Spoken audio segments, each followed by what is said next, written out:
Et nous allons parler volleyball avec la Guyane qui a remporté le titre international face au Suriname, Guyana, dans les deux catégories masculines et féminines. C'est très rare ce type de manifestation. Alors très rapidement, on va donner les scores. Guyane-Guyana 3-0, Guyane-Suriname 3-2, Suriname-Guyana 3-0. Ça, c'était chez les dames.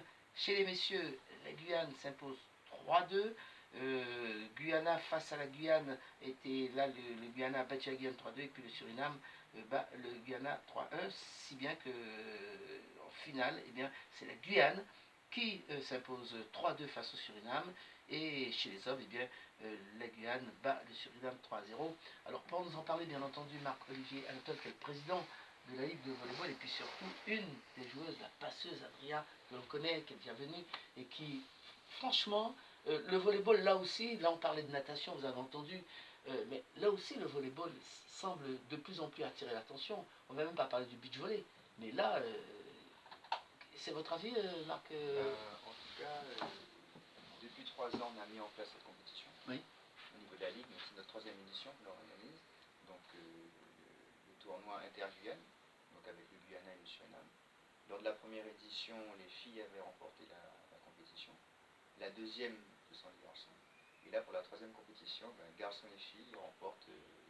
Ça veut dire que le niveau sur les 3 ans, il a progressé. Donc, ça prouve qu'au niveau des équipes techniques, il y a eu un travail de fond, que ce soit au niveau des clubs ou même des entraînements de sélection. Donc, c'est vrai que nous, on ne peut être que très satisfait de cette compétition et surtout des résultats. Alors, justement, alors Adrien, dans un club, enfin, lorsqu'on est sur le terrain, on est 6. Oui. Toi, tu es la passeuse. Ça veut dire que, j'ai presque envie de dire que tout passe par toi. Au football, il y a le milieu de terrain. Mais en volleyball, il faut que tu sois sur les meilleurs endroits au moment de donner peut-être la balle pour le smash. Ça t'arrive souvent? Oui, ça m'arrive souvent, tellement, oui. C'est pas une passeuse, c'est la tête de l'équipe. C'est ça. Exactement. Et on attaque. Ça peut arriver, hein, tout ça peut arriver, on défend, on fait tout en fait. Oui. Mais on dépend surtout de l'équipe aussi. Et donc, jouer collectif aussi. Justement, il y a une sorte de collectif, oui, dans l'équipe, au niveau des entraînements. Je suppose que vous répétez des séquences, oui, de jeu, oui, ou même des phases de smash pour vous permettre de marquer des points. Parce qu'en face, attention, il faut contrer, il y a plein de choses. Et comment ça se passe justement ces séances d'entraînement? Parce qu'une fois qu'on est sur le terrain pour la compétition, on n'a plus droit à l'erreur. Oui. Et c'est ce que vous avez fait d'ailleurs. Oui, également. Donc à l'entraînement, oui, mon entraîneur coach, oui, et Sheila, nous, on s'entraîne, hein, pour la défense, le service, moi pour faire la passe, les attaquantes. Il faut contrer, on s'entraîne pour tout faire et mieux faire le jour de match. Parce que c'est pas facile, on s'entraîne à fond. Et pour être sélectionné, parce que non plus on est nombreuses, on était 20 cette année. Les places sont difficiles. Ah oui, tellement. Meilleure passeuse, meilleure smatcheuse, et tout ça aussi. Donc, oui, donc on était 20 filles cette année, oui, donc c'était vraiment dur pour être 12, oui, sélectionnées. Donc il faut se battre à fond pour être dans les 12 meilleures. Oui. Et voilà, je vous dis que c'était une très belle compétition. Je suis heureuse, franchement, de représenter mon pays, malgré que je suis d'origine brésilienne, et fière d'être guyanaise aussi. Et c'était un très beau match. Je suis fière parce que l'année dernière, on n'a pas pu être championne. Et ça fait mal au cœur. Ah ben oui. Et cette année, franchement, je suis tellement heureuse qu'on a fait première place, comme chez les garçons et chez les filles. Oui, là, c'est un doublé exceptionnel, oui, Marc-Olivier. Oui. Parce que là, je ne sais pas le souvenir que ça soit déjà arrivé. Oui, justement, vous avez déjà gagné, certes, mais j'étais en train de regarder les archives, je me disais, c'est filles et garçons, lorsque j'ai reçu l'information, est-ce qu'il n'y a pas... Non. Alors, j'ai envie de vous poser cette question, à savoir, est-ce que le fait, comme vous n'avez pas souvent en métropole, et que vous êtes dans la Ligue sud-américaine, est-ce que ce n'est peut-être pas cela qui vous permet peut-être de vous améliorer? Parce que vous rencontrez quand même des équipes nationales de très haut niveau qui vont aux Jeux Olympiques. La Guyane n'est pas une nation, mais elle participe. Et ça vous accompagne, ça vous aide? Ça nous aide, oui, puisque forcément, on est obligé à se confronter à des équipes comme les équipes nationales. Donc ce ne sont pas forcément un niveau régional. Maintenant, on pourrait faire plus, voire mieux, s'il y avait encore plus de compétition. Oui. Maintenant, c'est une question d'argent. Et le nerf de les la deux guerre. premières années, la Ligue avait financé entièrement les compétitions, sous le biais de différentes subventions, soit la CTG, soit le CNDS.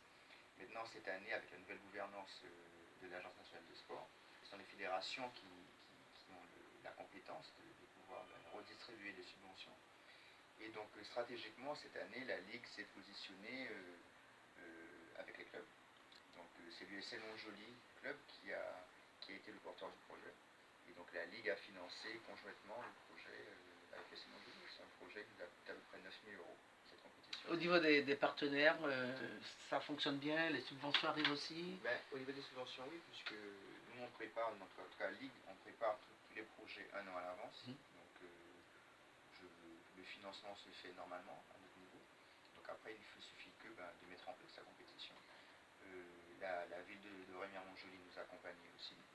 La CTG est toujours un support très, très important, que ce soit même dans l'accompagnement, dans les conseils. Quelles que soient les compétitions aussi, les formations formation. Le financement vient peut-être de là. La formation aussi, parce que la CTG nous subventionne sur les formations. Oui. La préparation des sportifs et même des cadres. Et donc voilà, donc, il y a eu plusieurs partenaires pour cette compétition, l'ambassade de France, qui nous ont aidés dans la coopération régionale avec la délivrance des visas pour le Guyana et le Suriname. Et donc on les remercie aussi. Même si la complexité pour les dossiers c'est très lourd, on a encore eu du retard par rapport à la délivrance des visas cette année. En tout cas, les délégations sont bien arrivées et on a pu commencer la compétition vers les 21h au lieu de 18h. Parce que les équipes sont arrivées en retard. Mais en tout cas, comme il a dit, c'est un très beau tournoi. Et j'ai vu au niveau des jeunes que beaucoup de plaisir, beaucoup de joie. Et je pense que c'est ça qu'ils doivent retenir, c'est que c'est une forte expérience, puisque ce sont des choses que l'on vit et qu'on n'oubliera pas, puisqu'on vit des fois de la défaite. Donc forcément, ça fait mal. Et ça fait partie du jeu aussi. Hein. Ça l'a marqué l'année dernière, le fait d'avoir perdu en finale 3-2 face au Suriname. Au Suriname, oui. Et cette année, gagner 3-2 face au Suriname, je pense que pour elles, c'est une belle revanche. Et les filles, elles sont heureuses de cette performance-là, et que ce soit les garçons et les filles d'ailleurs. Alors, là, c'était la sélection. Je me tourne encore vers toi, Adrien. Maintenant, c'est le club. Il faudra penser au championnat. Quelle est la suite? Comme je vous dis, je suis au club Montjoly aussi. Oui. Et je suis la passeuse des seniors et cadettes filles M21. Donc là, ça poursuit le championnat. La fin du championnat, retour.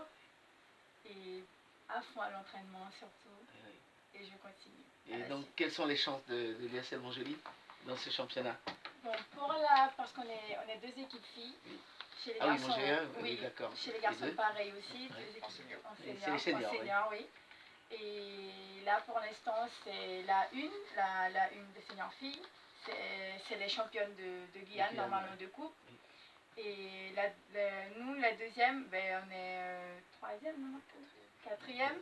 Et je trouve que c'est un beau tournoi aussi à voir. Donc le club fonctionne bien, oui, avec deux équipes, et donc vous vous entraînez naturellement, vous avez les infrastructures qu'il faut de ce côté-là. Dans la catégorie M20, première. Oui, on est première dans la catégorie M20. On a fait 2 championnats. Donc il y a un titre là qui est dans la tête de toute l'équipe, emmené par la passeuse, on va dire comme ça, Adrien et tout. Alors, pour les champs nationaux maintenant, parce que comme dans toute discipline, il y a la Coupe de France, il y a les finales des différents championnats. Je suppose que là aussi, le volleyball joue sa place. Bien sûr, comme chaque année. Oui. D'abord, nous avons nos playoffs. Oui. Pour élire d'abord notre champion, Guyane. Et donc, nos champions, donc filles comme garçons, disputeront donc les finalités nationales 2 et ultramarines. Et cette année, la compétition aura lieu donc en Martinique. Donc les champions de Réunion, de Guadeloupe et de Guyane iront en Martinique. Et les champions de France nationale 2, garçons et filles, viendront aussi en Martinique. D'accord, donc ça c'est la grosse compétition. Là, c'est la grosse compétition. Ouais. Ça sera une première, puisque c'est la première fois que des nationaux viendront sur les territoires ultramarins. Oui, parce que c'était souvent les dom-toms qui se déplaçaient vers l'Hexagone. Et le retour qu'on a eu des différents territoires, c'est que on ne peut pas recevoir chez nous. Et parce que le public aurait aimé voir ces équipes jouer aussi sur le territoire. C'est pour ça qu'on a fait ce choix-là, que tous les 2 ans, la compétition aura lieu sur un territoire ultramarin. Donc cette année, c'est la Martinique qui ouvre. Et à quand la Guyane? dans la Guyane, donc ça sera dans 4 ans. Dans 4 ans. Voilà. Allez, en 2024. Voilà, c'est ça. L'année olympique. Allez, comme on va tout gagner aux Jeux Olympiques, on va gagner chez nous. Voilà. Donc du coup, ben, voilà. Donc, le championnat se finir donc sur ça, donc sur les playoffs. Après le départ des clubs champions. Après nous, on va au niveau de la ligue, on va revenir sur des sélections, puisqu'il y aura des sélections seniors au mois de mai.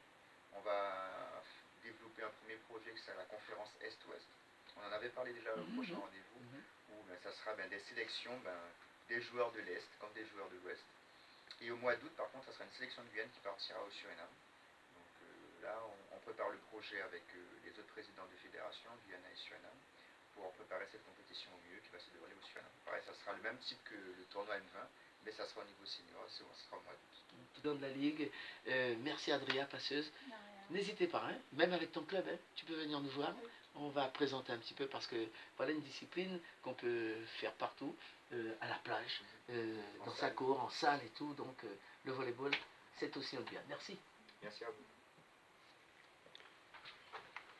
Isso aí, gente. Acabou a reportagem agora há pouco. E nós vamos, acabando com isso, a Adria acabou de falar com o José Blezewski, que é um representante aqui da Rádio PI, daqui da Guiana Francesa, e também que representa os esportivos aqui na Guiana Francesa, gente, tá? Ele é o principal apresentador da TV aqui da Guiana Francesa, tá bom, gente? Então vou deixando aqui vocês, tá? Um grande tchau, minha filha representou bem. Bon, bonsoir à tous, je pense que tout le monde va suivre la chaîne. J'espère qu'on va faire plus de vidéos pour vous. Moi, je fais toutes les disciplines. Au revoir tout le monde et merci, au revoir. Merci encore.